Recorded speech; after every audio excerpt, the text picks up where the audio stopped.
Hello বন্ধুরা, কেমন আছো সবাই? আশা করি ভালো আছো। এইচডি লাইফে তোমাদের সবাইকে স্বাগত জানিয়ে শুরু করছি আরও একটা নতুন ব্লগ। দেখো, সকাল সকাল আজকে বাসি কাজকর্ম সেরে চলে গেছিলাম বাজারে। আর বাজার থেকে কি কি বাজার করে এনেছি সেটাও দেখো। তো একটা একটা করে বান্না করে আমি পুরো ব্যাগটা ধরেই ঢেলে দিলাম। তো প্রথমেই দেখো একটা ঠোঙা বার করেছি, ওর মধ্যে আছে 2টো ডিম আর 1 প্যাকেট বিস্কুট। তো এইখানে দেখো সবজি কী কী এনেছি।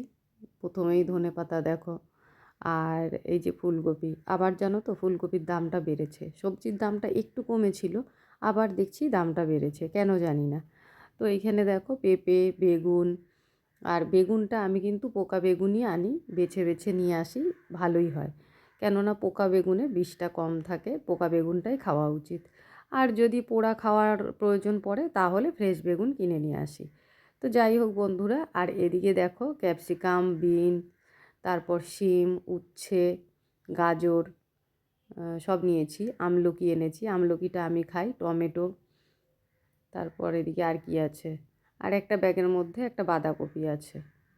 বাঁধাকপিটা যেহেতু অন্য ব্যাগে নিয়ে এসেছি তাই আর ঢালা হয়নি। তো দেখো এই যে বাঁধাকপিটা। তো যাই হোক বন্ধুরা, এই হচ্ছে সবজি বাজার। আর এনেছি মাছ। এই দেখো এর মধ্যে মাছটা আমি নিয়ে গিয়ে এখন রান্নাঘরে গিয়ে ঢালবো। তো চলো। তো দেখো 2টো প্যাকেট দিয়ে বেঁধে দিয়েছে কেমন করে। আজকে এনেছি রুই মাছ। কেননা কাতলা মাছই আনি মাছ আনতে গেলে বাজারে। তো আমি যেই দোকানগুলো থেকে মাছ আনি সেই দোকানগুলোতে কোনো কাতলা মাছই নেই, সব আজকে রুই মাছ রয়েছে। আর দোকান অনেক দোকানই ছিল, কিন্তু কি বলো তো, জানাশোনা মানে যেখান থেকে আমি আনি আর কি মাছগুলো খুব ভালো মাছ দেয়, ওই জন্য আর অন্য দোকানে যাইনি। তো রুই মাছটা কিন্তু বড় মাছই ছিল, তো সেই জন্য নিয়ে নিলাম। তো চলো মাছটা ভালো করে ধুয়ে পরিষ্কার করে নিই। আর আজকে কিন্তু বেশি কিছু রান্না করব না, এই মাছের ঝোল করব আর কিছু একটা ভাজা করব। কেননা শুধু এক তরকারি দিয়ে বেটা ছেলেদের পাতে নাকি ভাত দিতে নেই, এটা আমি আমার মায়ের কাছ থেকে শিখেছি। তো যাই হোক, সেই জন্য আমি কোনো সময় এক তরকারি রান্না করি না, সঙ্গে একটা ভাজা নয়তো একটা তরকারি কিছু একটা করি, আর কিছু না হলেও অন্তত একটু ডাল করি। রান্নার পর আজ ভাবছি ছেলের কয়েকটা জামা কেচে দেবো। ওর জামা প্যান্ট অনেকগুলোই জমে গেছে, কদিন ধরেই কাচা হচ্ছে না। তো ভাবছি জামাগুলো আজকে কেচে দেবো, প্যান্টটা নয় অন্য দিন দেখা যাবে। আর যেহেতু শীতের জামা কাপড় সঙ্গে সোয়েটার, হুডি এগুলোও রয়েছে, এগুলোও গেঞ্জিগুলোর সঙ্গেই কেচে দেবো। আর প্যান্টগুলো যেহেতু জিন্সের প্যান্ট, ওগুলো একটু ভিজিয়ে রাখার দরকার।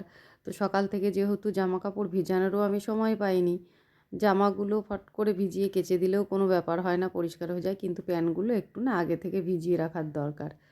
তো এদিকে মাছটা আমার ধোয়া হয়ে গেছে, আর এর মধ্যে আমি হলুদ আর লবণ দিয়ে দিচ্ছি, দিয়ে মাছটা ভালো করে মাখিয়ে নিচ্ছি।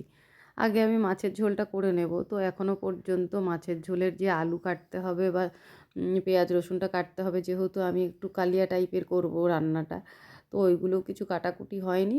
তো মাছটা ভাবছি ভাজা বসিয়ে দেবো, আর মাছটা ভাজা হতে হতে তো সময় লাগে, ততক্ষণে আমি আলু, মশলাপাতি এগুলো সব রেডি করে নেব। তো বন্ধুরা দেখো তেলটা গরম হয়ে গেছে, চলো মাছগুলো ভেজে নিই।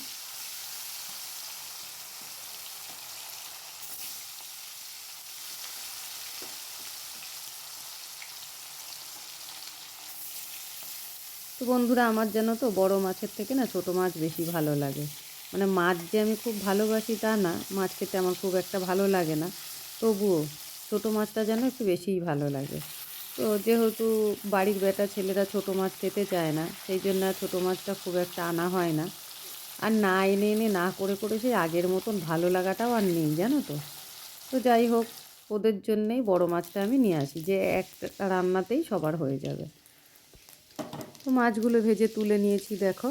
আর মাছ ভাজার তেলটার মধ্যেই আমি একটু জিরে আর তেজপাতা ফোড়ন দিয়ে দিয়েছি। এবার পেঁয়াজ কুচিয়ে রেখেছিলাম, কুচানো পেঁয়াজটা দিয়ে দিলাম।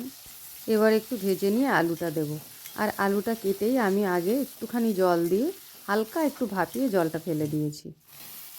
তো দেখো সেই আলুটাই দিয়ে দিলাম। আলুটা এবার একটু ভালো করে ভেজে নিই, তারপর এর মধ্যে লবণ হলুদ দেবো। দেখো পেঁয়াজের সঙ্গে আলুটাও বেশ ভাজা হয়ে গেছে বেশ খানিকটা।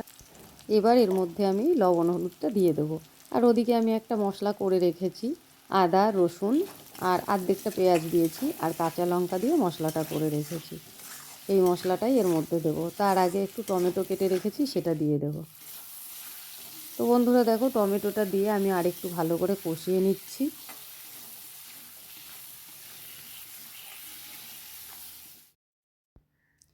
তো বন্ধুরা দেখো, আলুটা যেহেতু আমি আগে থেকে একটুখানি সামান্য ভাপিয়ে নিয়েছিলাম, আর তেলের মধ্যে দিয়েও কিন্তু ভালো করে ভেজে নিয়েছি। তো আলুটা প্রায় সেদ্ধ হয়েই এসছে, খুব একটা সেদ্ধ করতে হবে না, মানে জলটা কম দিলেই হয়ে যাবে। আর মশলা দিয়ে দিয়েছি, মশলার সাথে এখন আরেকটু কষবে, আলু কষতে কষতেই গলে যাবে।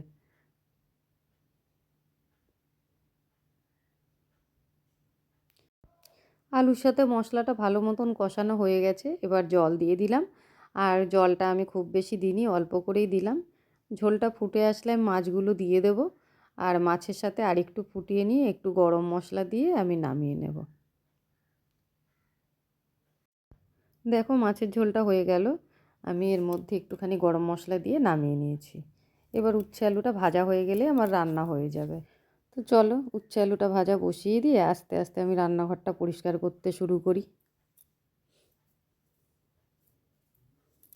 দেখো বন্ধুরা, রান্না হয়ে গেছে আমার। আর মাছের ঝোলটা যেহেতু তোমাদের আগেই দেখিয়েছি, সেই জন্য আর দেখালাম না। এই যে উচ্ছে ভাজা নামিয়ে নিয়েছি। তো বন্ধুরা, উচ্ছে ভাজাটা হতে হতে আমি এদিকে বাসনপত্র যা ছিল রান্না করতে গিয়ে, যে কটা বাসন এঁঠো হয়েছিল সবগুলো আমি কলপাড়ে নামিয়ে দিয়ে এসেছি, ওগুলো মাসি মেজে দিয়ে যাবে। তারপরে আমি গ্যাসটা মুছে নিয়েছি। মুছে এইদিকে দেখো, এখানে এই গ্যাসের যে ঝিকগুলো সেইগুলো আর কাচের জিনিসগুলো আর কি, আমার ওই কিছু কাচের বাটি আছে, সব সময় ব্যবহার হয়, সেইগুলোই এখানে ধুয়ে নিই। আর গ্যাসের ওপরের ঝিকগুলো আমি প্রতিদিন এইখানেই মেজে নিই, কেননা ওর ওপরে না ওই ডাল সেদ্ধ করতে গেলে ডালের ইয়েগুলো পড়ে, ফেনাগুলো পড়ে, ভাতের মাড় পড়ে, সেই জন্য মেজে নিলেই সুবিধা হয়। তো ওদিকে গ্যাস পরিষ্কার হয়ে গেছে, যে কটা কাচের বাসন টাসন ছিল সব আমি ধুয়ে পরিষ্কার করে নিয়েছি। আর এই দেখো, এই মেঝেটাতে আমি একটুখানি শ্যাম্পু দিয়ে নিয়েছি, নিয়ে শ্যাম্পু দিয়ে ভালো করে মুছে নিচ্ছি। আসলে যেদিনকে মাছ রান্না হয় সেদিনকে যে মাছ ভাজতে গিয়ে তেলটা না প্রচণ্ড ছিটকায়, আর ওই তেল ছিটকিয়ে ছিটকিয়ে এই মেঝেটাতে পড়ে। এইবার ধরো, এই রান্নাঘর ঘর সারাদিনে তো বারবার করে এই করা হয়, তো ওই পায়ে পায়ে না তেলটা ঘর বাইরে হয়, সারা বাড়ি হয়, আর ওইটাই আমার বিরক্তিকর লাগে। তো সেই জন্য একটুখানি শ্যাম্পু দিয়ে নিলাম, নিয়ে দেখো আমি পরিষ্কার করে মুছে নিচ্ছি। আর যেহেতু শ্যাম্পু দিয়েছি, একবারের জায়গায় 3-4 বার করে তো মুছতেই হবে, না হলে আবার এদিকটা পিছল হয়ে যাবে, শুকিয়ে যাবে, অসুবিধা হবে না, কিন্তু ওই এদিকে ওদিকে বেরোলে পরে পা ধুয়ে যখনই এসে হাঁটা চলা হবে না, তখনই বোঝা যাবে, আর স্লিপ কেটে পড়ার ভয়। তো সেই জন্য দেখো ভালো করে আমি মুছে নিচ্ছি। রান্না বান্না, রান্নাঘর পরিষ্কার, এসব কাজকর্ম তো হলোই, এখনও দুটো ঘর মোছা বাকি আছে, তারপর ঠাকুরের বাসন ধোয়া বাকি আছে। এখন দুটো ঘর মুছবো, ঠাকুরের বাসন ধোবো, তারপরে তো তোমাদের তখন বললাম ছেলের জামাগুলো আজকে কেচে দেবো, সেইগুলো কেচে স্নান করব। তো বন্ধুরা দেখো, কাচা, স্নান করা, পুজো সব কিছু হয়ে গেছে, আর আমি বসে গেছি খেতে। তোমাদের দাদাভাই আগেই খাওয়া দাওয়া করে বেরিয়ে গেছে, আর আমি এখন খাচ্ছি। তো চলো খাওয়া দাওয়া সেরে নিই, পরে আবার আসছি। তো বন্ধুরা, সকাল থেকে আজকে অনেক খাটাখাটনি হয়েছিল, আর তারপর দুপুরবেলায় যখন খাওয়া দাওয়া সেরে নিয়েছি তখন তোমাদের সঙ্গে কথা বলেছি, বলার পর তোমাদের বলেছিলাম পরে আবার আসব। তো আর তোমাদের সাথে কথা হয়নি, কেননা রান্না বান্না খাওয়া দাওয়া সেরে আমি একটু শুয়েছিলাম। আর সন্ধেবেলাতেও কিন্তু আমি আর উঠিনি, কাজল এসে সন্ধে দিয়ে দিয়েছে, আর গোপাল শয়ন দিয়ে দিয়েছে, আমার সেই জন্য আর কোনো চাপ ছিল না। তো সন্ধেবেলায় উঠে একটু চা করে খেয়েছি, খাওয়ার পর একটু টিভি দেখে তারপরে রান্নাঘরে চলে এসেছিলাম, এসে রুটি করেছি। ছেলে আজকে বিরিয়ানি কিনে এনেছিল, ওর আজকে আগে আগেই খাওয়া দাওয়া হয়ে গেছে, আর কিছুটা বিরিয়ানি আছে। তো সেই জন্য আজকে আর সেরকম রান্নার কোনো চাপ নিইনি, কয়েকটা রুটি করে নিয়েছি। আর দিনের ভাত ছিল আর মাছের ঝোল ছিল, একটু ভাইয়ের ওইটাতে হয়ে যাবে দেখে আর কিছু রান্নার ঝামেলা করিনি।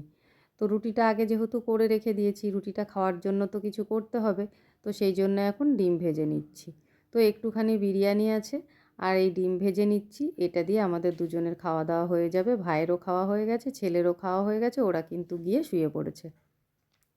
তো বন্ধুরা, আমার আজকের ভিডিওটা তোমাদের কেমন লাগলো অবশ্যই কিন্তু কমেন্ট করে জানিও, আর চ্যানেলে নতুন হয়ে থাকলে চ্যানেলটাকে সাবস্ক্রাইব করে আমার পাশে থেকো।